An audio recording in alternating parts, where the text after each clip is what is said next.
orúkọ tèmi ni Maurice Makinde Tokunbo, ọmọ bíbí inú Dejo Tufulu, second born to be precise. Láti ìgbà tó ti lọ a lot ó ti ṣẹlẹ̀, but kò ń ṣe nǹkan tí àwọn ọmọ ta ti prepare fún tẹ́lẹ̀, but akànyìí mọ́ ni.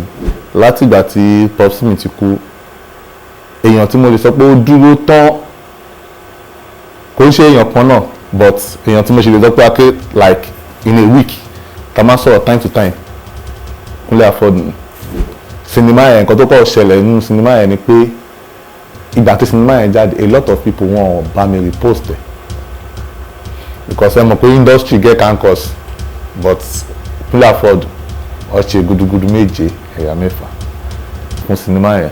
But tó bá jẹ́ pé mo rí a lot of people tó support project yẹn pé ọba mi repost ẹ̀, ó máa lọ ju bó ṣe wà lọ. Láti kékeré ni popsi mi àti mọ́mí mi lọ ti depart bí I think 25 years ago. Bàbá mi jẹ́yàn gidi o, mi ò lè purọ́ o. Bàbá mi dàbí ọ̀rẹ́ mi ni because èmi àti wọn máa jọ ń jáde. Èèyàn tó bá mọ popsi mi dáadáa ó máa mọ̀ mí mọ́ wọn because láti kékeré mo fi ń dàgbà. Inú iṣẹ́ yẹn lọ bí àwa sí. Mo wà nínú ìjọ ọmọdé, mo wà nínú ìwé ọ̀run, Sọkúdáláyé, a lot of movies tó jẹ́ pé Àpékòrédé films.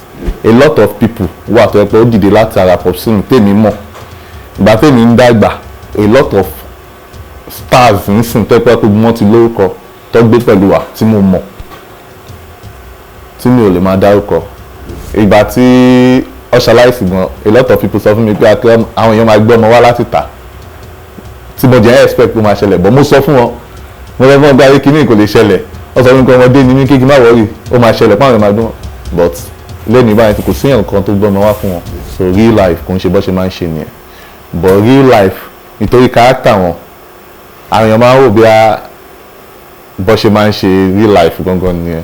Bébí pé àgọ́ tèmi àti wọn bá yọ jáde, ọmọ kékeré tí kò tó mi gan, dẹjọ́ bọ̀bọ̀ tó wà ní studio lọ́dọ̀ wa, ìyẹn kọ̀ wá pé nípa bí kí wá wo bí popsi ṣe ń ṣe kàkà bá ti máa fi dé ibi tó sùn sí, gbogbo ara wọn ti wà paralyze, wọn ò lè gápá, wọn ò lè gbẹ́sẹ̀, wọn bóyá bí after like 1 hour tẹ́jẹ̀ yẹn ti run, òun ni bí 11 yẹn mo á yọjú pé kí n lọ yọjú wọn, mo á ti rí wọn tó ti ń ṣe.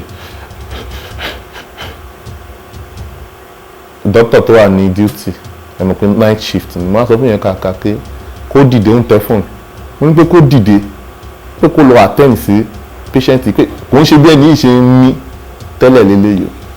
Ó wá sọ fún mi pé ṣé mo fẹ́ kọ́ òun níṣẹ́ òun, ó ṣe sọ fún mi pé ṣe bó ti pa wọ́n sùn, you have killed him so you eat him now. Pé mò ń sọ fún ẹ pé kíní yẹn ó ń rí ìyá tó ń sọ fún mi bí ṣáà àwọn security ẹ̀ ṣáà bọ́ǹdù mi jáde kúrò nínú.